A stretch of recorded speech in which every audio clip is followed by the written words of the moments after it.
বান মারে বা জাদুটোনা করে বা সেহের আইন হাসাদ এগুলোতে আপনাকে কষ্ট দেওয়ার চেষ্টা করে, রাতের আমলগুলোতে গুরুত্ব দাও। রাতের আমল বলতে বোঝাচ্ছি এই সন্ধ্যার পর থেকে যে রাতের জিকির আজগারগুলো আছে, সূরা মুলক, সূরা পারলে সূরা ওয়াকিয়া, পারলে সূরা কাফিরুন অবশ্যই, এছাড়াও সূরা বাকারার শেষের 2-3 আয়াত, সূরা আলে ইমরানের শেষের 10টা আয়াত, এগুলো গুরুত্ব দেওয়া রাতের আমল।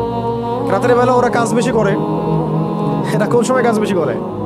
রাতেই বেশি কাজ করে। এই জন্য রাতের বেলা নিরাপদ থাকতে হলে আমলগুলো সন্ধ্যার পরে করে ফেললেই খালাস। করতে করতে করতে প্রতিদিন করতে করতে এমন একটা অবস্থা চলে আসবে যে তখন আপনি আধা ঘন্টায় দেখবেন সব আমল হয়ে গেছে, 1 ঘন্টা সব আমল হয়ে গেছে, চলে আসছে, অভ্যাসে চলে আসছে আর কি। অনেকে বলেন না যে কোন কোন আয়াতগুলা বা কোন কোন সূরাগুলা আমাদেরকে একটু শিখায় দেন, বলে দেন যে এগুলো দিয়ে চিকিৎসা করা যায় কিনা। চিকিৎসা এগুলো সেলফ নিজে নিজেই করতে পারবেন আপনি।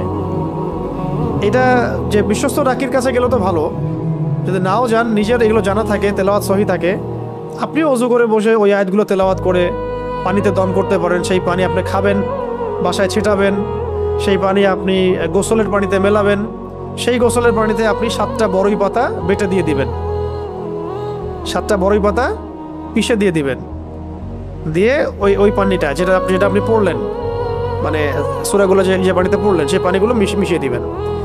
এই গোসলটা অনেক ইফেক্টিভ। ওর আয়াতগুলো সেগুলো একটু বলে দেই, সবগুলো বলা হয়তো পসিবল হবে না, আমার মনেও নেই সব।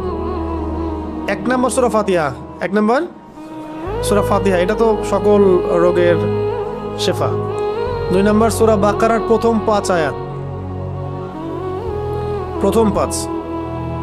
তারপরে সূরা বাকারার আয়াত নাম্বার 255 এবং 56, 255, 56, আয়াতুল কুরসি এবং তার পরের আয়াত আর কি। এরপরে সূরা বাকারার শেষের 3 আয়াত। চিকিৎসা বলে দিচ্ছি আর কি। আরও এরপরে সূরাতুল আলে ইমরানের শেষের 10 আয়াত, 10/11 আর কি, 10/11 নম্বর 11টা আয়াত। মাঝখানে আরও কিছু আয়াত আছে, যেমন একটা হচ্ছে ওই যে ওই কুলিল্লাহুম্মা মালিকাল মুলক, এই আয়াতটা আছে। কত নম্বর আমার মনে নেই এখন, আমার নাম্বার মনে থাকে না আর কি। কুলিল্লাহুম্মা মালিকাল মুলক, এই আয়াতটা। আরেকটা আছে শাহিদাল্লাহু আন্নাহু লা ইলাহা ইল্লাহু ওয়াল মালাইকাতু ওয়া উলুল ইলমি কাইমান বিল কিসত, এই আয়াতটা। আচ্ছা, অন্তত এটা লিখেন, সূরা বাকারার শেষে, সূরা বাকারার শেষের 3 আয়াত, সূরা আলে ইমরানের শেষের 10 আয়াত, সূরা কাহাফের প্রথম 10 আয়াত। এটা খুব স্ট্রং একটা ওয়েপেন্স দিলাম আপনাদেরকে আজকে। সূরা কাহাফের প্রথম 10 আয়াত। দাজ্জালও এই আয়াতের সামনে পারবে না। অনেকে অনেকভাবে নিতে পারে কথা, এই জন্য আমরা সব কথা সব জায়গায় বলি না। বাট যখন কোভিড চলছিল, কোভিড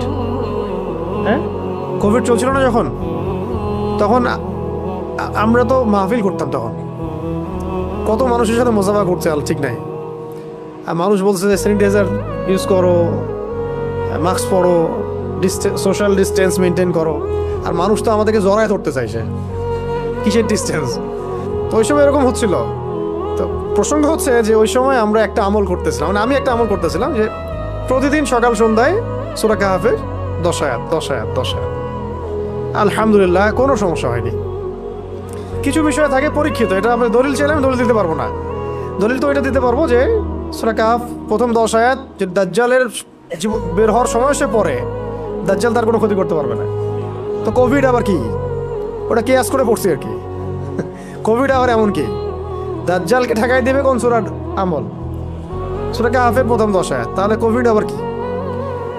তো এর মানে এই না যে আমরা চিকিৎসা আবার নেব না, চিকিৎসাও নিব, আধ্যাত্মিক আইসোলেশনও নিব ইনশাআল্লাহ। এরপরে আছে সূরা কাহাফের শেষের 10 আয়াত, সূরা কাহাফের শেষের 10 আয়াত। আরও আছে সূরা আরাফের আয়াত আছে, আয়াত নাম্বার মনে নেই আমার আর কি। সূরা তাহার মধ্যে কিছু আয়াত আছে, সূরা তাহার কিছু আয়াত আছে, পরে ইনশাআল্লাহ আমি লিখে দিতে পারবো আয়াত নাম্বারগুলো। এরপরে সূরা হাশরের শেষের 3টা বা 4টা আয়াত আছে, ঠিক আছে। তারপরে সূরা কলাম, সূরা কলামের শেষের 2টা বা 3টা আয়াত আর কি, সূরা কলাম। আরও আছে আপনার সূরা ইয়াসিন, সূরা ইয়াসিন, এটা মারাত্মক একটা ফজিলতপূর্ণ সূরা, সূরা ইয়াসিন। এমনভাবে আসছে বিভিন্ন কিতাবের মধ্যে যে আপনি চাচ্ছেন এই হাজতটা পূর্ণ হোক, ফজরের নামাজের পরে সূরা ইয়াসিন পড়েন। বড় বড় ওলামায়ে কেরাম, আমাদের আকাবির আসলাফদের একটা পরীক্ষিত আমল এটা। তারা ফজরের নামাজের পরে সূরা ইয়াসিন পড়তেন, দিনের শুরুটা করতেন সূরা ইয়াসিন দিয়ে। সূরা ইয়াসিনটা খুবই ফজিলতপূর্ণ একটা সূরা, কোরআনের হৃদয় বলা হচ্ছে, এটা গুরুত্বপূর্ণ। এর সাথে আরও আছে আপনার সূরা জিলজাল, তারপর সূরা আদিয়াত, সূরাতুল কদর, ইন্না আনজালনাহু ফি লাইলাতুল কদর, সূরাতুল কাফিরুন, ফালাক নাস ইখলাস, ফালাক নাস ইখলাস। আরও মাঝখানে আরও কিছু আয়াত আছে যেগুলো আমি আয়াত নাম্বার আমার মুখস্থ নেই, পরে দেখে বলতে পারবো। ব্যাস ইনশাআল্লাহ এই আমলগুলো করলে আশা করা যায় কি হবে, এই সেহর আইন হাসাদের বিষয়গুলো থেকে আমরা নিরাপদ থাকতে পারবো আশা করি ইনশাআল্লাহ। এই জন্য একটা হাদিসে আসছে, কেউ যদি কোনো স্থানে অবতরণ করে, ধরেন আপনি এখানে বসে আছেন বা বাসায় গেলেন বা যে কোনো জায়গায় গেলেন এবং নেমেই বললেন বা ওখানে থাকতে থাকতে বললেন যে আউযু বিকালিমাতিল্লাহি তাম্মাতি মিন শাররি মা খালাক। আউযু মানে আমি আশ্রয় প্রার্থনা করছি, বিকালিমাতিল্লাহি তাম্মাতি মানে আল্লাহ পাকের সমস্ত পরিপূর্ণ কালিমাগুলোর মাধ্যমে। আল্লাহ পাকের যত পরিপূর্ণ কালিমাগুলো আছে, বাক্যগুলো আছে, এগুলোর সংখ্যা কত হবে আমরা তো জানি না, ইনফিনিটিভ। কত কালিমা আল্লাহ পাকের আছে না, আমরা তো জানিও না, জানি অল্প কিছু। এই সমস্ত কালিমাগুলোর মাধ্যমে আমি আল্লাহর কাছে আশ্রয় প্রার্থনা করছি মিন শাররি মা খালাক, তিনি যা কিছু সৃষ্টি করেছেন সব কিছুর ক্ষতি থেকে, মানুষের ক্ষতি, জিনের ক্ষতি, ঠিক আছে, তারপরে জালেম বাদশার ক্ষতি, ঠিক আছে, রাতের অন্ধকারের ক্ষতি, জাদুর ক্ষতি, সেহের আইন হাসাদের ক্ষতি, জটিল রোগ ব্যাধির ক্ষতি, মহামারীর ক্ষতি, কত ক্ষতি হিসেব করা যাবে, শেষ করা যাবে? যত রকম ক্ষতি আছে সমস্ত ক্ষতি থেকে আমি আল্লাহর কাছে আশ্রয় প্রার্থনা করছি। এটা যদি কেউ পড়ে, কোনো জায়গায় পড়ে, রাসূল সাল্লাল্লাহু আলাইহি ওয়াসাল্লাম বলছেন ওখান থেকে যাওয়ার আগ পর্যন্ত কোনো কিছু তাকে কোনো ক্ষতি করতে পারবে না, ঠিক আছে? এই দোয়াটা মুখস্থ করবেন, আউযু বিকালিমাতিল্লাহি তাম্মাতি মিন শাররি মা খালাক, আউযু বিকালিমাতিল্লাহি তাম্মাতি মিন শাররি মা খালাক। অনেক স্ট্রং একটা দোয়া, সকালে 3 বার পড়তে পারেন, সন্ধ্যায় 3 বার পড়তে পারেন। অনেকে বাচ্চাদের ব্যাপারে আমাদের কাছে বলেন দোয়া করেন হুজুর, ঝাড়ফুঁক দেন, ঠিক আছে, আপনি নিজেই করবেন। আউযু বিকালিমাতিল্লাহি তাম্মাতি না বলে বলবেন উঈযুকা। যদি আপনার একটা ছেলে হয় তাহলে বলবেন উঈযুকা, যদি একটা মেয়ে হয় তাহলে বলবেন উঈযুকি, আর যদি একটা ছেলে একটা মেয়ে হয় বলবেন উঈযুকুমা, আর যদি অনেকগুলো বাচ্চাকে একসাথে ঝাড়ফুঁক করতে চান বলবেন উঈযুকুম। 4টা ক্ষেত্র বললাম, ঠিক আছে? একটা ছেলে হলে কি বলবেন উঈযুকা বিকালিমাতিল্লাহি তাম্মাতি মিন শাররি মা খালাক, দিয়ে ফু দিয়ে দিবেন। একটা মেয়ে আছে আপনার, একজন মেয়ে আসছে, বলবেন উঈযুকি বিকালিমাতিল্লাহি তাম্মাতি মিন শাররি মা খালাক। একটা ছেলে একটা মেয়ে বসে আছে আপনার, বলুন উঈযুকুমা বিকালিমাতিল্লাহি তাম্মাতি মিন শাররি মা খালাক, ফু দিয়ে দিবেন। ইমাম হাসান এবং হুসাইন রাদিয়াল্লাহু আনহুমা তারা নবী সাল্লাল্লাহু আলাইহি ওয়াসাল্লামের কাছে আসতেন, খেলাধুলা করতেন, ঘাড়ে উঠতেন, পায়ে বসতেন, কোলে বসতেন, তিনি আদর করে বলতেন উঈযুকুমা বিকালিমাতিল্লাহি তাম্মাতি মিন শাররি মা খালাক, ফু দিয়ে দিতেন। এগুলো মাসনুন তরিকা, এগুলো করলে বাচ্চা দেখবেন যে ভালো আছে, সুস্থ আছে, ভালো আছে, নিরাপদে আছে, আল্লাহ পাক ফেরেশতা দিয়ে হেফাজত করাবেন ইনশাআল্লাহ, ঠিক আছে? এখন এটা একটা, আরো দোয়া আছে, অনেক দোয়া আছে, ওইগুলো এক বৈঠকে বললে মনে রাখতে পারবেন না। এই যে একটা কিতাব আছে হিসনুল মুসলিম, এটা বাসায় রাখতে পারেন, আর একটা আছে হিসনে হাসিন, হিসনে হাসিন, এটাও সুন্দর, মাশাআল্লাহ, চমৎকার, এটা রাখতে পারেন। এগুলোর মধ্য দিয়ে এগুলো শিখতে পারবেন ইনশাআল্লাহ। তো আমরা শিখলাম যে কুল আউযু বিরাব্বিল ফালাক মানে বলুন হে নবী আমি আশ্রয় প্রার্থনা করছি প্রভাতের রবের কাছে, মিন শাররি মা খালাক সমস্ত, তিনি যা কিছু সৃষ্টি করেছেন তার সমস্ত কিছুর ক্ষতি থেকে, তিনি যা সৃষ্টি করেছেন তার সমস্ত কিছুর ক্ষতি থেকে আমি আশ্রয় প্রার্থনা করছি। আচ্ছা, তারপরে আল্লাহ পাক বলছেন ওয়া মিন শাররি গাসিকিন ইযা ওয়াকাব, মুখস্থ আছে তো নাকি? ওয়া মিন শাররি গাসিকিন ইযা ওয়াকাব, ওয়া মানে এবং, ওয়া মানে এবং, মিন মানে হতে বা থেকে, শার মানে কি ক্ষতি, শার মানে ক্ষতি, একজন ভলান্টিয়ার কেটা, শার মানে ক্ষতি। আবার বলছি, কোথায় ছিলাম? ওয়া মিন শাররি গাসিকিন ইযা ওয়াকাব, ওয়া মানে এবং, ওয়া মানে এবং, মিন মানে হতে বা থেকে, শার মানে ক্ষতি, ওয়া মিন শাররি মানে ক্ষতি থেকে, গাসিক, গাসিক মানে হচ্ছে রাত, গাসিক মানে রাত, এই যে অন্ধকার রাত এটাকে বলা হয় কি গাসিক। ইদা মানে যখন, ইদা মানে যখন, আর ওয়াকাবা মানে তা গভীর হয়, তা ঘনীভূত হয় বা গভীর হয়, মানে রাতের অনিষ্ট বা ক্ষতি থেকে যখন তা গভীর হয়। তাহলে প্রথমে আশ্রয় চাওয়া হলো সমস্ত সৃষ্টি থেকে, তারপরে আশ্রয় চাওয়া হচ্ছে স্পেশালি সমস্ত সৃষ্টির মধ্যে স্পেশালি রাতের ক্ষতি থেকে যখন সেটা গভীর হয়। তার মানে বুঝতে পারলাম যে রাতের মধ্যে অনেক ক্ষতি আছে। রাতের মধ্যে কি আছে? এমন অনেক ক্ষতি আছে যেগুলো আমরা দেখি না। একটা হাদিসে নবীজি বলেছেন সাল্লাল্লাহু আলাইহি ওয়াসাল্লাম যে রাতের বেলা এমন অনেক মাখলুক ঘোরাফেরা করে যেগুলোকে তোমরা দেখতে পারো। একটা হাদিসে আসছে তোমরা সন্তানদেরকে সন্ধ্যাবেলা ছেড়ে দিও না, যখন যদি ছাড়তেই হয় তাহলে সন্ধ্যা যখন হয়ে যাবে একবারে পরিপূর্ণরূপে তারপরে ছেড়ো। কেন বলা হচ্ছে এগুলো? আবার বলা হচ্ছে গভীর রাতে তোমরা এই একাকী এদিক ওদিকে যে আমরা যে ভবঘুরে হয়ে ঘোরাফেরা করি এগুলো করতে নিষেধ করা হচ্ছে হাদিসে। কারণ কি? কারণ রাতের বেলা এমন অনেক মাখলুক ঘোরাফেরা করে যেগুলোকে আমরা দেখতে পারি না। আমাদের দৃষ্টির সীমা তো খুব ছোট। সকালবেলা মোরগ ডাকে, খেয়াল করেছেন? কেন ডাকে জানেন? সে ফেরেশতা দেখতে পারে। একটা মোরগ একটা একজন ফেরেশতাকে, মালাককে দেখতে পারেন, সম্মানিত ফেরেশতাকে দেখতে পারেন, আমরা দেখতে পারি না। ওই জন্য তখন পড়তে হয় আল্লাহুম্মা ইন্নী আসআলুকা মিন ফাদলিকা, আল্লাহুম্মা ইন্নী আসআলুকা মিন ফাদলিকা। আবার দেখো রাতের বেলা কুকুর চিল্লাচিল্লি করে বেশি। রাতের বেলা কি করে? কুকুর চিল্লাচিল্লি করে বেশি। রাত কুকুরের ডাক শুনলে আমাদেরকে পড়তে হবে আউযু বিল্লাহি মিনাশ শাইতানির রাজিম। কুকুর দেখতে পারে জিন শয়তান। কুকুরের দৃষ্টি আমাদের দৃষ্টির চেয়ে এখানে প্রখর, সে দেখতে পারে জিন শয়তান, আমরা দেখতে পারি না। এখন কথা হচ্ছে যে রাতের মধ্যে ক্ষতি আছে। এই জন্য রাতের বেলা, এখন তো রাত দিন হয়ে গেছে, দিন রাত হয়ে গেছে, এই কারণে রাতের বেলা যারা দুনিয়াবি কারণে বা ফাহেসা কাজে ব্যস্ত থাকেন, একটা তো দিনই এলেম চর্চা করা, রাত জেগে ইবাদত করা, সেটা তো আলাদা বিষয়, সেটা অনেক বেশি ফজিলতেরও। রাত জেগে ইলম চর্চা করা ফজিলতের। একটু ঘুমাবে, একটু ইলম চর্চা করবে, একটু নামাজ পড়বে, এটা তো অনেক ভালো, এটা দরবেশওয়ালা কাজ।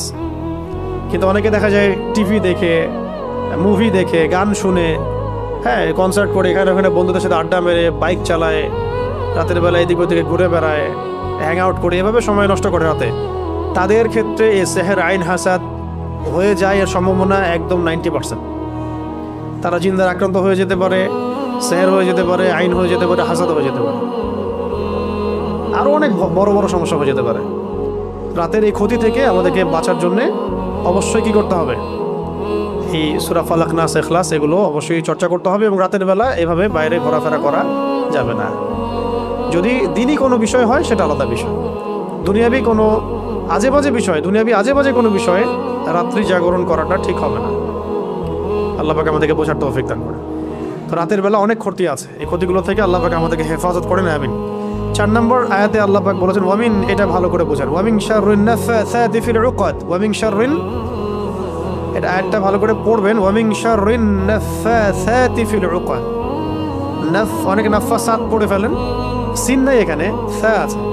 ওয়ামিন শাররিন নাফাসাতি ফিল উকাদ, ওয়া মানে এবং, মিন মানে হতে বা থেকে, আর শার মানে তো ক্ষতি। নাফাসাত শব্দটা হচ্ছে স্ত্রীবাচকের বহুবচন, স্ত্রীবাচক শব্দের বহুবচন। এটা দ্বারা বোঝানো হচ্ছে যে জাদু করিনি মহিলা, জাদু করিনি নারীদের কথা বলা হচ্ছে, জাদু করিনি নারীদের কথা বলা হচ্ছে। এটা কিন্তু প্রমাণিত যে এই বিষয়গুলোতে নারীরা বেশি অগ্রগামী হয়। খুব সতর্ক, নারীদের ফিতনা কিন্তু মারাত্মক। ইন্না কাইদাকুন্না আযীম, আল্লাহ পাক বলেছেন তোমাদের ষড়যন্ত্র কিন্তু মহান, মহান মানে বিশাল, মারাত্মক। তো এখনো গ্রামে গঞ্জে বিভিন্ন জায়গায় আপনি দেখবেন যে নারীরা এগুলোর সাথে বেশি সম্পৃক্ত হয়ে যাচ্ছে, জাদু চর্চা করছে ইত্যাদি ইত্যাদি। আগে থেকে এটা ছিল। আল্লাহ পাক এখানে মুয়ান্নাস শব্দ প্রয়োগ করেছেন যে গ্রন্থিতে, ওকদ, ওকদ মানে হচ্ছে গ্রন্থি, গিট, রশি বা দড়ির গিট। তাহলে আয়াতের অর্থ হচ্ছে যে গ্রন্থিতে ফুৎকার দানকারী, মানে ফু দেয়, যে ফু দেওয়া, গ্রন্থিতে মানে গিটে ফুৎকার দানকারিনী নারীদের অনিষ্ট থেকে। বোঝানো হচ্ছে এমন জাদু করেনি মহিলাদেরকে যারা গিটের মধ্যে ফু দিয়ে দিয়ে জাদু করে। বুঝতে পারছি? এমন নারীদের অনিষ্ট থেকে আল্লাহ পাক আমাদেরকে আশ্রয় চাইতে বলছেন, যারা গিটের মধ্যে ফু দিয়ে দিয়ে দিয়ে জাদু করে। ঠিক নবী সাল্লাল্লাহু আলাইহি ওয়াসাল্লামের ক্ষেত্রে কি হয়েছিল? এই 11টা গিট দেওয়া হয়েছিল, চুলে 11টা গিট দেওয়া হয়েছিল। এই চুলের কথা বলতে গিয়ে একটা কথা মাথায় আসছিল, তখন ভুলে গেছিলাম। এই যেখানে সেখানে সেলুনে যে চুল কাটি আমরা, এইগুলোতে একটু ঝুঁকি আছে। মানে চুলগুলো কখন কোথায় কি হচ্ছে, আপনার কোন দুশ্মন আপনার চুল নিয়ে চলে যাবে, আপনি তো টের পাচ্ছেন না। ব্যাপারটা বুঝতে পারছেন?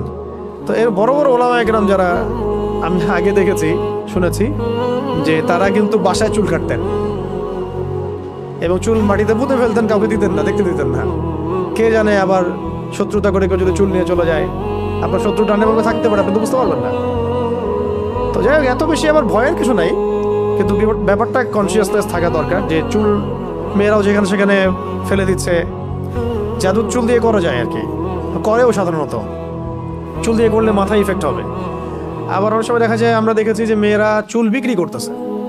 গ্রাম অঞ্চলে দেখবেন, খেয়াল করে চুলগুলো কালেক্ট করে বিক্রি করে তারা, আবার পরচুলা বানায় সেগুলো দিয়ে। মারাত্মক, এগুলো ডেঞ্জারাস কাজ আর কি, যে কোনো সময় ক্ষতিগ্রস্ত হয়ে যেতে পারে। তো এখানে বোঝানো হচ্ছে যে এই গ্রন্থিতে ফুৎকার দানকারিণী মহিলাদের অনিষ্ট থেকে আমি আশ্রয় প্রার্থনা করছি। ঠিক আছে? আর শেষের আয়াতে বলা হচ্ছে ওয়ামিন শাররি হাসিদিন ইযা হাসাদ। ওয়া মানে এবং, মিন মানে হতে, আগে জানলেন। শার মানে কি? ক্ষতি। হাসিদ মানে হিংসুক। হাসিদ মানে হিংসুক, মানে যে হিংসা করে। ইসমে ফাইল এটা, যে হিংসা করে। ইযা মানে যখন, হাসাদা মানে সে হিংসা করে। মানে হিংসুকের অনিষ্ট থেকে যখন সে হিংসা করে, হিংসুকের অনিষ্ট থেকে যখন সে হিংসা করে। হিংসা ঈর্ষা কিন্তু এক না।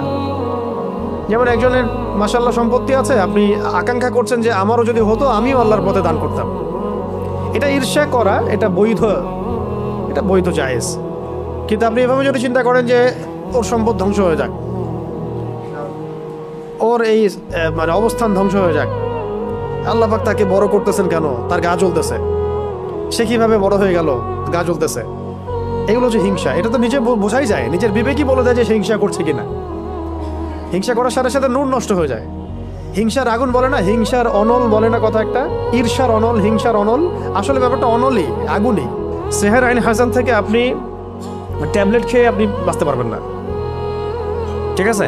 তো ট্যাবলেট খেয়ে, ইঞ্জেকশন নিয়ে এইভাবে আপনি বাঁচতে পারবেন না। যেহেতু এটা অদৃশ্যের বিষয়, তন্ত্রমন্ত্রের বিষয়, জিন দ্বারা করা হচ্ছে, যেটা আমরা দেখি না। একটা তো আমি দেখি, বা আমি পরীক্ষা নিরীক্ষা করে বুঝতে পারছি যে আমার এখানে এই ভাইরাস ঢুকেছে, আমি ট্রিটমেন্ট করতে পারছি, কিন্তু আপনি এটা দেখতে পারবেন না। কিন্তু আপনি ইফেক্টেড হয়ে গেলে অসুস্থতা ফিল করবেন। তাই এটা সবচেয়ে বড় মানে সমাধান হচ্ছে আগে থেকে নিজেকে সুরক্ষিত রাখা। কিভাবে আগে থেকে আমরা নিজেকে সুরক্ষিত রাখতে পারি? 1 নাম্বার পয়েন্টগুলো খুব ভালো করে মনে রাখতে হবে। 1 নাম্বার হচ্ছে দৈনন্দিন ফরজ ওয়াজিবকে ছাড়া যাবে না। অনেক দিনই বোন দেখা যায় বলে যে আমাদের এই সমস্যা হয়েছে, কিন্তু এদিকে সে পর্দা করে না। তো পর্দা না করলে আপনার তো সমস্যা হবেই, হইতেই পারে। যেখানে রাসূল সাল্লাল্লাহু আলাইহি ওয়াসাল্লামকে আল্লাহ রাব্বুল আলামিন এই পরীক্ষায় ফেলেছেন আমাদের জন্য, যাতে আমরা এই সূরাগুলো পেয়ে যাই। যদি সেদিন রাসূল সাল্লাল্লাহু আলাইহি ওয়াসাল্লাম এভাবে ইফেক্টেড না হতেন, তাহলে এই সূরাগুলো আমরা কোন মাধ্যমে পেতাম? তাই না? এই সূরা থাকবে কিয়ামত পর্যন্ত, যে কিয়ামত পর্যন্ত যত মানুষের সমস্যা হবে, এই সূরাই হচ্ছে সলিউশন। কত বড় হিকমা আল্লাহ পাকের! আল্লাহ পাক তার প্রিয় মানুষদেরকে কষ্ট দিয়ে আমাদের কত বড় উপকার করেছেন, তাই না? আল্লাহ রাব্বুল আলামিন তার প্রিয় বান্দাদের পরীক্ষা নেন বেশি, তাই না? আর আল্লাহ পাকের সবচেয়ে প্রিয় বান্দা কে? মুহাম্মদ সাল্লাল্লাহু আলাইহি ওয়াসাল্লাম। তাকে পরীক্ষা নেওয়া হয়েছে সবচেয়ে বেশি। কেন নেওয়া হয়েছে? আমাদের জন্য, যাতে আমরা এগুলো পাই। তিনি তো জান্নাতুল ফিরদৌসে যাচ্ছেন। আপনারা তার সম্পর্কে হাদিসগুলো পড়তে থাকেন, দেখবেন নিজেকে আপনি আসলে মেলাতে পারবেন না যে আপনি আমি কোন সমাজে বাস করতেছে। কারোর মধ্যে কি সামান্য এই চেতনাবোধটুকু কাজ করতেছে না যে সে রাসূল সাল্লাল্লাহু আলাইহি ওয়াসাল্লামের উম্মাহ? এমন একটা অবস্থা হচ্ছে, দেখেন এটা নর্মালাইজ হয়ে যাচ্ছে দিন দিন, যে রাসূলকে তো গালি দেয়ই মানুষ, নাউযুবিল্লাহি মিন যালিক। দেখছেন খেয়াল করে? আগে একটা গালি দিলে তখন সবাই একসাথে প্রতিবাদ করত। আস্তে আস্তে আস্তে ব্যাপারটাকে নর্মালাইজ করা হয়ে গেল। ঠিক যেমন রিবা, সুদ প্রথম দিকে যখন চালু হয়েছে, তখন মানুষ এটাকে খুব প্রতিবাদ করেছে আর কি। আস্তে আস্তে এমন নর্মাল হলো যে পুরো ওয়াজিব হয়ে গেছে এখন, নাউযুবিল্লাহি মিন যালিক। আমরা একটা জেনারেশন যার একটা কোর একটা মানে এনভায়রনমেন্টের মধ্যে থাকি। আপনি আপনার দিনী ভাইদের সাথে মেশেন, বোনদের সাথে মেশে, আমরা কিন্তু জানি না আসলে বাইরের ওয়ার্ল্ডে কি হচ্ছে। বাইরের ওয়ার্ল্ড যে কত বাজে অবস্থা চলে গেছে, এটা আপনি এখান থেকে একটু বেরোলে বুঝতে পারবেন। ওই ওয়ার্ল্ডগুলোর কিছু মানুষের সাথে মিশলে বুঝতে পারবেন কোন জায়গায় চলে গেছে দুনিয়া এখন। আরও আছে ব্যাপার, এই যে এখন একটা ইস্যু আসছে, ওই পশ্চিমাদের মানবাধিকার সোকল্ড, ওদের বানানো শব্দ সোকল্ড মানবাধিকার অফিস, এখন প্রতিবাদ হচ্ছে, কিছু কথা হচ্ছে, দেখবেন যদি প্রতিষ্ঠা হয়ে যায় নর্মাল হয়ে যাবে আস্তে আস্তে। এরকম মানবাধিকার ওদের ফিলিস্তিনে নাই, মানবাধিকার কমিশন সে খুলতে পারে না, হ্যাঁ ইয়েমেনে খুলতে পারে না।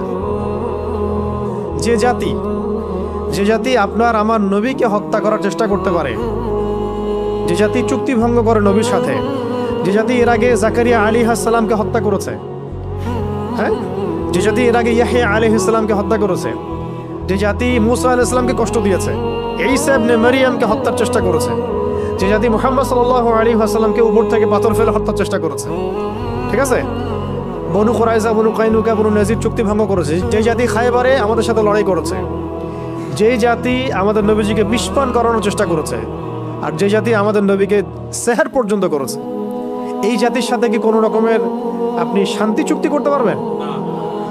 সেই জাতি এবং তার অনুসারীরাই আজকে গাজা করেছে। তা আমরা আমাদের শত্রু থেকে চিনতে পারছি না। শুধু সে একা না, তার সাথে যত রকমের আরবের মুনাফেক আছে এরাও আমাদের শত্রু। তার সাথে যত পশ্চিমারা আতাত করেছে এরাও আমাদের স্পষ্ট শত্রু। তার আন্ডারে যত মানে সংগঠন আছে যারা ওদের হয়ে কাজ করে, এরা প্রত্যেকে আমাদের শত্রু। এমনকি তাদের সাথে যে মুশরিকরা ঐক্যবদ্ধ হয়েছে এখন, তাদের কেউ কেউ আমাদের বাড়ির পাশেও আছে, এরাও আমাদের স্পষ্ট শত্রু। এতে সবার এজেন্ট একটাই, তারা পুরো বিশ্ব থেকে তাওহীদপন্থীদেরকে মিটিয়ে ফেলতে চায়। মুহাম্মদ সাল্লাল্লাহু আলাইহি ওয়াসাল্লামের মানে সঠিক এবং দৃঢ় অনুসারীদেরকে তারা ধ্বংস করতে চায়, ইমানদারদেরকে তারা হত্যা করতে চায়। এটা হচ্ছে তাদের মূল মিশন, এবং এগুলোর মধ্য দিয়ে তারা বিশ্বকে শাসন করতে চায়। তবে তাদের এই স্বপ্নটা কখনোই বাস্তবায়িত হবে না ইনশাআল্লাহ। কারণ ঠিক এই মুহররম মাসের আশুরায় এটার দলিল আছে মজুদ। ঠিক যেভাবে আল্লাহ রাব্বুল আলামিন ফেরাউনের বাসায় মূসাকে বড় করেছেন আলাইহিস সালাম, দেখবেন আল্লাহ রাব্বুল আলামিন ওইভাবেই এই শাম অঞ্চলের মধ্যে ইমাম ঢুকাই দিবেন, ওদের ঘরের মধ্যেই ইনশাআল্লাহ। ফেরাউনের ঘরে যেভাবে কে মানুষ হয়েছে মূসা আলাইহিস সালাম, এইভাবে আল্লাহ রাব্বুল আলামিন এই বাইতুল মুকাদ্দাসের মধ্যে ইমামকে ঢুকাই দিবেন। ওরা বুঝতেও পারবে না ইনশাআল্লাহ। এটা বাস্তব, দেখেন এরকমই হবে ইনশাআল্লাহ। আর যেভাবে আল্লাহ রাব্বুল আলামিন একটা জায়গায় একত্রিত করে ফেরাউন এবং তার অনুসারীদেরকে ডুবিয়ে মেরেছেন, ঠিক একইভাবে আল্লাহ রাব্বুল আলামিন এই জামানার যত ফেরাউন আছে, এই জামানার এই যুগের যত ফেরাউন, এই যুগের যত জালেম এবং এই জালেমদের সহযোগী সবাইকে আল্লাহ পাক এই হোলি ল্যান্ডে একত্রিত করছেন, যাতে একসাথে এদেরকে ধ্বংস করা যায়। এটা ইতিহাস লিখিত হয়ে গেছে। এটা আমি এই জন্য বললাম, যাতে মুসলিমরা মানে আমরা যেন কখনো হীনমন্যতা না ভোগেন, যে কি হচ্ছে গাজায়, কি হচ্ছে ফিলিস্তিনে, কি হচ্ছে ইরাকে, সিরিয়ায়, আমরা মনে হয় দুর্বল। এগুলো হচ্ছে আল্লাহ রাব্বুল আলামিনের মাস্টার প্ল্যান। সাফল্য দুইভাবে আসে, এক হচ্ছে শাহাদাতের মাধ্যমে, এক হচ্ছে গাজী হওয়ার মাধ্যমে। যে ভাইরা শাহাদাত পাচ্ছেন তারা শাহাদাত বরণ করার মধ্য দিয়ে সফল হচ্ছেন, আর যে ভাইরা গাজী হবেন তারা জয়লাভ করে সফল হবেন। দুটোই সফলতার রাস্তা আমাদের জন্য। আমাদের সামনে মানে লস বলে কোনো প্রজেক্ট নাই। আমাদের সামনে কি নাই? লস বা ক্ষতি বলে কোনো প্রজেক্ট নাই। তো এই ছিল ওদের চরিত্র। এই কারণে আমি এতগুলো কথা এই কারণে বললাম যে ওদের ব্যাপারে যেন সচেতন থাকি আমরা। ওদের এজেন্ডা, ওদের রাজনৈতিক ভিশন, ওদের অর্থনৈতিক এই মানে ফাঁকফোকরগুলো, সামাজিক ওদের যে ফিতনাগুলা, ওদের ইন্টারনেটের ফিতনাগুলা, মিডিয়ার ফিতনা, ওদের প্রযুক্তিগত ফিতনা, এবং ওদের যে বৈশ্বিক একটা মানে জায়নিস্ট ট্র্যাপ আছে, এগুলো সম্পর্কে যেন আমরা সচেতন থাকি। তারা আমাদের নবীকে পর্যন্ত ছাড়ে নাই, এটা মনে রাখবেন। যে আপনার নবীকে ছাড়ে না সে আপনাকে ছাড়বে কিভাবে? যে আপনার নবীকে ছাড়ে নাই সে আপনাকে ছাড়বে? হাদিসের মধ্যে এসেছে, যদি কোনো ব্যক্তি হিংসা করে, একজন ব্যক্তি কাউকে হিংসা করে, তাহলে তার নেক আমলগুলো ধ্বংস হয়ে যায়, ঠিক যেইভাবে আগুন কাঠকে খেয়ে ফেলে। আগুন যেভাবে কাঠকে খেয়ে ফেলে, এইভাবে হিংসা নেক আমলকে খেয়ে ফেলে। তাই যখন কেউ হিংসা যদি কেউ করে ফেলি, আল্লাহ না করুক, আমাদেরকে আল্লাহ পাক এখান থেকে হেফাজত করেন, যদি কেউ করে ফেলে আপনি নিজেই বুঝতে পারবেন যে আপনার ভিতরটা জ্বলতেছে। এটা কিসের আগুনে জ্বলতেছে? হিংসার আগুনে জ্বলতেছে। এবং এই জ্বলা থেকে দাড়ি টুপিওয়ালা মানুষটাও বাদ দেয়, ঠিক আছে? কোনো কোনো ক্ষেত্রে অগ্রগামীও হইতে পারে, বেশি জ্বলে, অনেকের বেশি জ্বলে না, বেশি জ্বলে। তো হিংসা থেকে বাঁচতে হবে। আরেকটা হচ্ছে, যদি কেউ আপনাকে হিংসা করে, আপনি হিংসা করেন না কাউকে, কিন্তু অন্যরা আপনাকে হিংসা করতেছে, এটার জন্য আপনি কখনোই গুনাহগার না, কিন্তু এই যে হিংসা আপনাকে করতেছে মানুষ, এটারও ইফেক্ট আপনার উপর আসতে পারে যদি আপনি প্রোটেক্টেড না থাকেন। কারণ এটা একটা আগুন, যে জ্বলবে তাকেও তো জ্বালাবেই, আশেপাশে দাঁড়ায় থাকলে সেও জ্বলবে, বা তার উপরে আগুনের তাপ গিয়ে পড়বে। তাহলে এই হলো মূলত সূরা ফালাকের 5টা আয়াতের অর্থ। এই 5টা আয়াতে আমরা জানতে পারলাম যে আল্লাহ পাক আমাদেরকে বলেছেন, মানে নবীকে বলেছেন, মানে আমাদেরকে বলেছেন যে বলো আমি আশ্রয় প্রার্থনা করছি সকালে রবের নিকটে। সকালে রব কেন? যিনি সমস্ত অন্ধকার দূর করে দেন।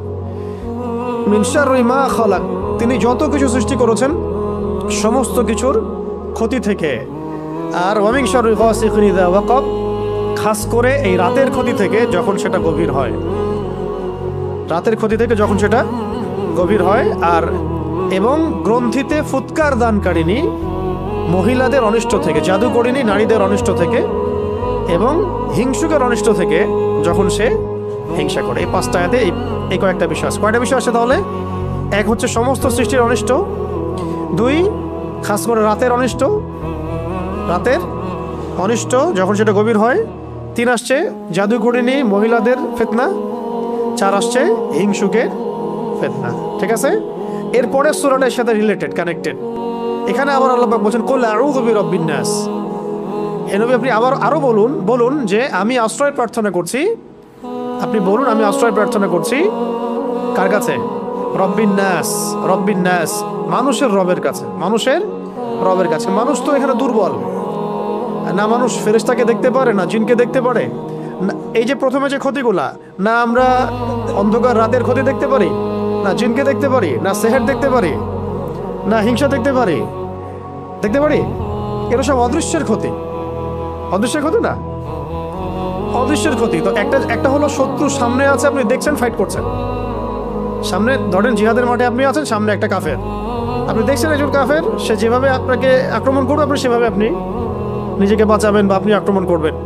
একটা হচ্ছে আপনি দেখতেই পারছেন না আপনার শত্রু কোথায়। তাহলে এই অদৃশ্য শত্রুর বিরুদ্ধে আপনাকে কে সাহায্য করতে পারে? একমাত্র সেই সত্তা যিনি দৃশ্য অদৃশ্য সব দেখতে পারেন, তাই না? এই অদৃশ্য শত্রুর বিরুদ্ধে সাহায্য করতে পারে একমাত্র সেই সত্তা যিনি দৃশ্য অদৃশ্য সমস্ত জ্ঞান রাখেন। তো সেই সত্তা আল্লাহ ছাড়া আর কে আছে? কেউ আছে? তো এই কারণেই এই সমস্ত ক্ষতিগুলো দেখবেন অদৃশ্যের ক্ষতি। কিন্তু তো এখানে বলা হচ্ছে রব্বিন নাস, মানুষের রব, মানুষের রবের কাছে আশ্রয় প্রার্থনা করছি। মালিকিন নাস, শুধু রবই নন, তিনি মানুষের মালিক, তিনি মানুষের মালিক, মানুষের মালিকের কাছে। ইলাহিন নাস, তিনি মানুষের ইলাহ, মানুষের ইলাহের নিকটে। 3টা কথা, 3টা সম্বোধন, বিশেষণ আসলো এখানে। কুল, বলুন হে নবী, আউযু, আমি আশ্রয় প্রার্থনা করছি, বিরব্বিন নাস, মানুষের রবের নিকটে, মালিকিন নাস, মানুষের মালিকের নিকটে, ইলাহিন নাস, মানুষের ইলাহের নিকটে। কয়টা বিশেষণ? আল্লাহ পাকের বিশেষণ হচ্ছে এখানে রব্বিন নাস, মালিকিন নাস, ইলাহিন নাস। আর এর আগের সূরা আছে কি? রব্বিল ফালাক। 4টা বিশেষণ আসছে এখানে, তাই না? আচ্ছা, কি থেকে এতগুলো সম্বোধন করে, কি থেকে আশ্রয় চাচ্ছি? আগে তো একটা সম্বোধন করা হয়েছে, বলে আউযু বিরাব্বিল ফালাক, একটা বিশেষণ বলে বাকি 4টা থেকে আশ্রয় প্রার্থনা করা হয়েছে। এখন 3টা বিশেষণ আসলো এখানে। 3টা বিশেষণ আসা মানে একটা শক্তিশালী শত্রু আমার পিছনে আছে, যার থেকে আমরা আশ্রয় চাচ্ছি। সেটা কি? সেটা হলো মিন শাররিল ওয়াসওয়াসিল খান্নাস। মিন শাররিল ওয়াসওয়াসিল খান্নাস, এইটা যার মধ্যে, এই রোগ যার মধ্যে আছে, বা এটা যাকে ধরেছে, তার আর কোনো রোগের দরকার নেই। এই ক্ষতি যাকে গ্রাস করেছে বা করছে, আল্লাহ না করুক, আল্লাহ হেফাজত করেন, তার আর কোনো রোগের দরকার নেই, কোনো সমস্যার দরকার নেই। এই সমস্যাই কাফি তার জীবন ধ্বংস করার জন্য। সেটা কি? মিন শাররি, অনিষ্ট থেকে, আর ওয়াসওয়াস, কুমন্ত্রণা দাতার, কুমন্ত্রণা দাতার, ওয়াসওয়াসা দাতার, আল খান্নাস মানে আত্মগোপনকারী, আত্মগোপনকারী কুমন্ত্রণাদাতার ক্ষতি থেকে। আত্মগোপনকারী কুমন্ত্রণাদাতার ক্ষতি থেকে। যে আত্মগোপনকারী মানে নিজেকে সে গোপন করতে পারে, আপনি দেখতে পারবেন না। কুমন্ত্রণাদাতা মানে সে আপনার অন্তরের মধ্যে সবসময় প্রভাব বিস্তার করতে পারে, আপনার এর উপর কোনো কন্ট্রোল নাই। ঠিক আছে? আর অন্তরের উপর যদি শয়তান কন্ট্রোল নিয়ে নেয় আর ওয়াসওয়াসা দিতে থাকে, তাহলে সেই ব্যক্তির পক্ষে ভালো কাজ করতে থাকলেও দেখা যায় সে ওয়াসওয়াসা রোগে ভুগতে থাকে। এটা কি হইলো, ওইটা কি হইলো না, এটা হইলো কি না,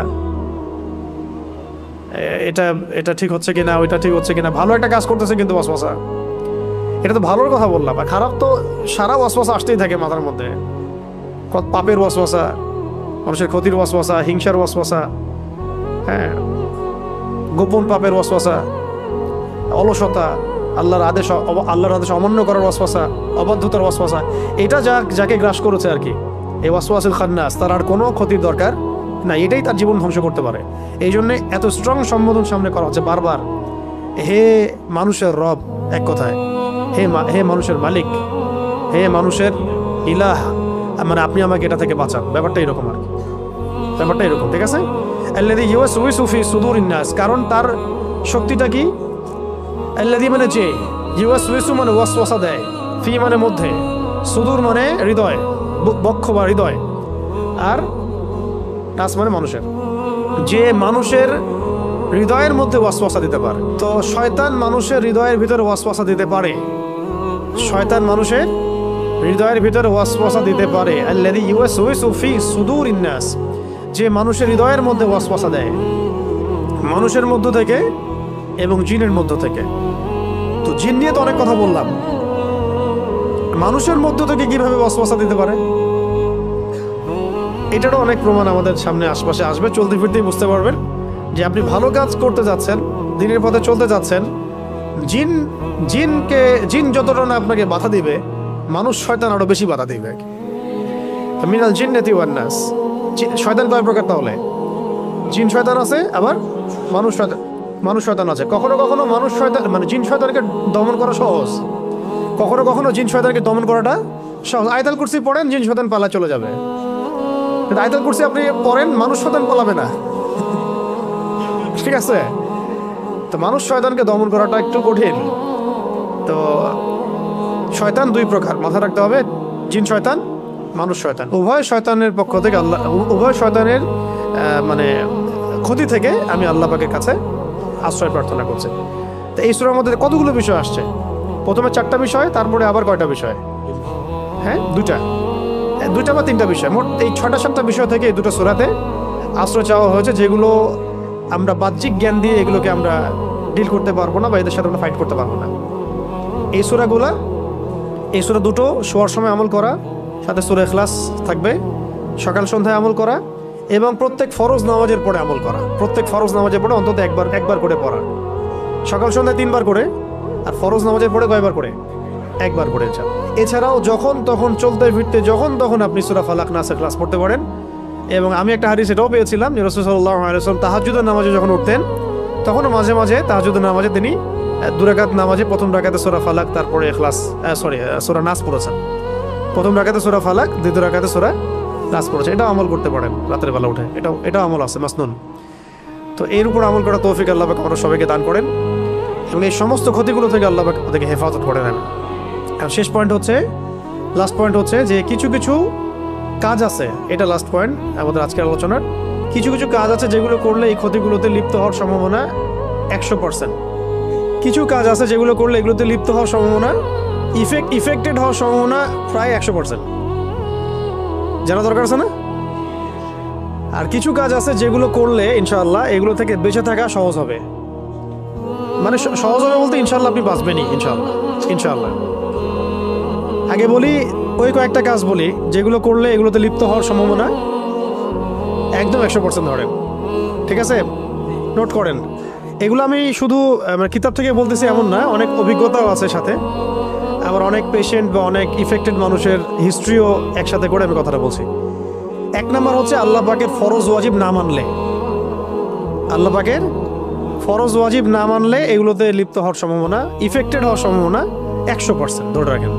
যখন তখন লিপ্ত হয়ে হতে পারেন, আল্লাহ না করুন। সেকেন্ড হচ্ছে মিউজিক চর্চা করলে, মিউজিক চর্চা বলতে শুনলেও, এই যে মিউজিশিয়ানদেরকে দেখেন স্টেজে উঠে এরকম বান্দরের মতো লাফ দেয়, এই সব আসলে জিন আছে। আপনি যদি আমাকে বলেন যে ভাই প্রমাণ করে দেখেন, আমি দেখাতে পারবো না, কিন্তু আমি বিশ্বাস করি আছে। ঠিক আছে, এটা স্বাভাবিক সাধারণ মানুষের পক্ষে করা সম্ভব না। এমনকি এই যে ইন্ডাস্ট্রি, এই ইন্ডাস্ট্রির মধ্যেও এদের প্রভাব আছে। কোনো সুস্থ স্বাভাবিক মানুষ এরকম বিকৃত যৌনাচার করতে পারে না। কথা বুঝতে পারছেন? এমনকি আমার তো সন্দেহ হয় যে এখন এই যে LGBTQ এই যেগুলো আসতেছে, এরাও যে জিনদের উপাসনা করে কিনা আল্লাহ ভালো জানে। তো যাই হোক, এই অশ্লীলতা মানে এক নম্বরটা বলছি কি, আল্লাহ পাকের সমস্ত মানে ফরজ ওয়াজিব না মানলে এটা ইফেক্টেড হওয়াটা 100% লিখে রাখেন। 2 নম্বর খাস করে মিউজিক, খাস করে মিউজিক। 3 নম্বর বলছিলাম যে খাস করে অশ্লীলতা, বেহায়াপনা। তো প্রথমটা কি বলছি ভাই, আমাদের পয়েন্টটা কি, যে কাজগুলো করলে পরে সেহের আইন হাসাদ বা এই ধরনের সমস্ত ক্ষতিতে লিপ্ত হয়ে যায়, মানে ইফেক্টেড হয়ে যাওয়ার সম্ভাবনা আছে, সেগুলোর 1 নম্বর তালিকায় 1 নম্বর কি, আল্লাহ পাকের ফরজ ওয়াজিব যদি না মানে তাহলে এগুলোতে ইফেক্টেড হতে পারে, 100% সম্ভাবনা আছে। 2 নম্বর খাস করে আমি বলেছি কার কথা, কোন মিউজিকের কথা। মিউজিকের যারা লিপ্ত হয় বা মিউজিকের সাথে থাকে বা মিউজিক্যাল ইনস্ট্রুমেন্ট প্লে করে অথবা গান শোনে নিয়মিত, এদের মধ্যেও এগুলো প্রভাব বিস্তার করে। 3 নম্বর হচ্ছে অশ্লীলতা, বেহায়াপনা। যারা অশ্লীলতা বা বেহায়াপনায় লিপ্ত থাকে তারা এগুলোতে ইফেক্টেড হয়। 4 নম্বর হচ্ছে উদাসীন থাকা, অলস উদাসীন থাকা। দেখবেন আপনি কিছু ভবঘুরে মানুষ আছে উদাসীন, রাত জেগে ঘুরে বেড়াচ্ছে, এমনি এখানে ওখানে ঘোরাফেরা করতেছে, কোনো জীবনের কোনো ভিশন নাই, মিশন নাই, উদাসীন ভবঘুরে টাইপের। জিন ধরে এদেরকে, সম্ভাবনা আছে।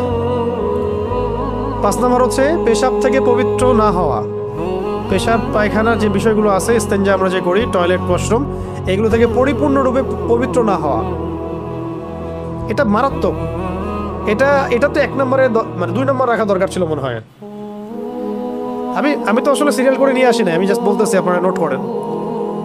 যদি কেউ অপবিত্র থাকে পেশাব থেকে, পেশাবের ছিটা ফোটা থেকে, নাপাক থাকে, এক কথায় নাপাক থাকে, এটা সম্ভাবনা আছে তার এগুলো ইফেক্টেড হওয়ার। ঠিক আছে, কটা বলছি? 5টা।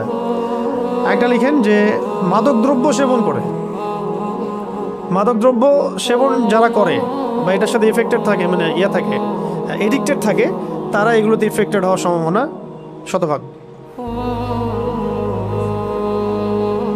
7 হচ্ছে যারা দৈনন্দিন মাসনুন জিকির আজগারগুলো করে না, দৈনন্দিন মাসনুন যে জিকির আজগারগুলো আছে এগুলো করে না। এগুলো যদিও 1 নম্বরের মধ্যে পড়ে যায়, তারপর আলাদা করে বললাম যে মাসনুন জিকির আজগারগুলো যারা করে না তারা। 8 হচ্ছে নিয়মিত কোরআন তেলাওয়াত যারা করে না, নিয়মিত খাস করে কোরআন তেলাওয়াত যারা করে না। 9 নম্বর, যেসব নারীরা বেহায়ের মতো বাইরে বেপর্দায় চলাফেরা করে, তারা তো নিজেরা ইফেক্টেড হয়, অন্যকে ইফেক্টেড করে।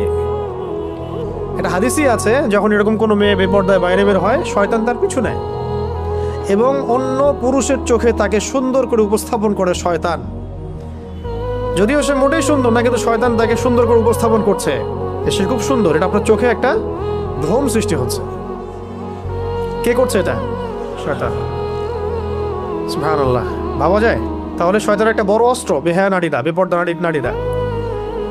তো আমাদের সমসাময়িক সময়ে তসলিমা নাসরিন শয়তানের একটা বড় অস্ত্র, এবং ওর যারা অনুসারী আছে, হাসতেছেন কেন? এরা শয়তানের সবচেয়ে বড় বড় অস্ত্রগুলোর মধ্যে একটা। আরেকটা হচ্ছে, কয়টা বলছে? 9টা না 10টা? আরেকটা হচ্ছে যে রাসূল সাল্লাল্লাহু আলাইহি ওয়াসাল্লামের সুন্নাহ ভিত্তিক আমলগুলো যারা করেন। সুন্নাহ ভিত্তিক আমলের প্রত্যেকটা আমলের সাথে কিছু সুন্নাহ আছে, ঘুমানোর, ওঠার, এমনকি আয়না দেখারও। এমনকি কি আয়না দেখানোর, বাসা থেকে বের হওয়ার, বাসায় ঢোকার, ঘুমানোর, বিছানা ঝাড়ার, প্রত্যেকটা সুন্নাহ ঘেটে ঘেটে দেখবেন এইগুলোর মধ্যে যে সুন্নাহগুলো আছে, এগুলো যারা নিয়মিত চর্চা করে না ইফেক্টেড হয়ে যেতে পারে। তো এই 10টাই আপাতত থাক, পরে আরও মোটে পড়লে ইনশাল্লাহ বলবো। কয়টা বলছি একটা একটা করে বলেন দেখি। একটা হচ্ছে আল্লাহ পাকের ফরজ ওয়াজিব যারা মানে না। এখানে আমি সুন্নাত মুস্তাহাবকে নিয়ে আসি না, শুধু ফরজ ওয়াজিবের কথা বলেছি। যেমন একজন ধরেন নামাজ পড়ে না, ও যদি এসে বলে আমাকে রুকিয়া করে দেন, আমার এই সমস্যা মনে হচ্ছে, তার তো আসলে রুকিয়ার দরকার নেই, তার দরকার নামাজে। তার দরকার কি? নামাজের সমাধান হবে ইনশাআল্লাহ। 2 নম্বর কি বলেছি, খাস করে মিউজিকের কথা। এটা মারাত্মক ডেঞ্জারাস জিনিস। যারা মিউজিক নিয়ে যারা পড়ে থাকে ইফেক্টেড হবেই হবে। আল্লাহু আ'লাম বিস-সাওয়াব।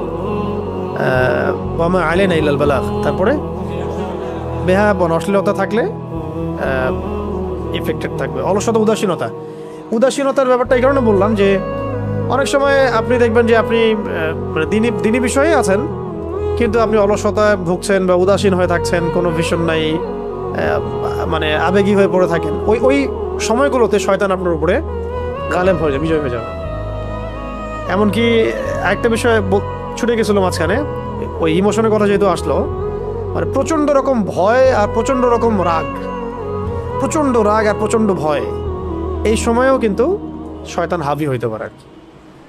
প্রচণ্ড রাগ, প্রচণ্ড ভয়। তো প্রচণ্ড ভয় তো আলহামদুলিল্লাহ মুসলিমরা আমরা পাই না, আলহামদুলিল্লাহ আল্লাহ ছাড়া আমরা কাউকে ভয় পাই না। কিন্তু প্রচণ্ড রাগ তো হয়ে যেতে পারে অনেক সময়। আমার তো হয়ই মাঝে মাঝে আর কি, আপনাদের হয় কিনা জানি না।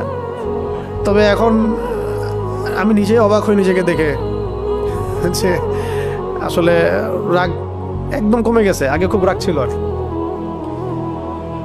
মানে সবকিছুর হাকিকত যখন বুঝে ফেলবেন তখন রাগ কমে যাবে। আরেকটা কি বলছি, ইস্তেঞ্জা, নাপাকি থাকে। নাপাক থাকলে খাস করে দেখবেন যে মেয়েরা হায়েজের সময়, নেফাসের সময়, এই সময়গুলোতে শয়তান হাবি হওয়ার চেষ্টা করে। ওই সময়গুলোতে যদিও আমরা নামাজ পড়তে পারছি না, মা বোনদের কথা বলছি, কিন্তু আজকার করতে পারে, জিকির আজগারে থাকতে হবে। আচ্ছা ঠিক আছে। তারপরে মাদক দ্রব্য, এটা তো আপনারা বুঝতেই পারতেছেন। যদি ও নিজের সেন্সেই না থাকে তো ও তো শয়তান ওকে যা করাবে তাই করবে। দেখবেন যারা মানে অন্যায় করে, জুলুম করে, তারা কিন্তু মাদক খেয়ে করে। হ্যাঁ, জেনা করতে যাবে মাদক খেয়ে, কাউকে খুন করতে গেছে মাদক খেয়ে। হ্যাঁ, তারপরে দেখেন এমনকি রিমান্ডে গেছে, কোনো আলেমকে মারবে, ড্রিঙ্কস করে গেছে মারার জন্য, যাতে ভালো করে মারা যায়, সেন্স না থাকে, ভালো মন্দ বুঝতে না পারে, যে সে যদি চিৎকারও করে ওর যেন সেন্স কাজ না করে। কারণ এটা নাকি তার চাকরি, এটা না করলে তার বউ বাচ্চা বাঁচবে না। বুঝতে পারছেন না? এই হলো অবস্থা। মানে নিজের সে ভাবখানে এমন দেখাচ্ছে যে সে কবরের ফেরেশতা, মুনটার নাকি, সে কারো কথা শুনবে না। মায়া দেওয়া সব শেষ। আমার সামনে বসে আছে তথাকথিত একজন জঙ্গি, তাকে মারতে হবে, এটাই আমার ডিউটি। না মারলে আমার বউ বাচ্চা আবার কি খাবে? হ্যাঁ, না মারলে বউ বাচ্চা কি খাবে? কি মানুষের অবস্থা চিন্তা করছেন? তো মাদক দ্রব্য খেয়েও এরকম মানুষ অনেক কাজ করেও এখন। তারা নিজেরাও জানে এটা। অস্বীকার করলে আল্লাহ পাক সাক্ষী, আল্লাহর সামনে তো অস্বীকার করতে পারবে না।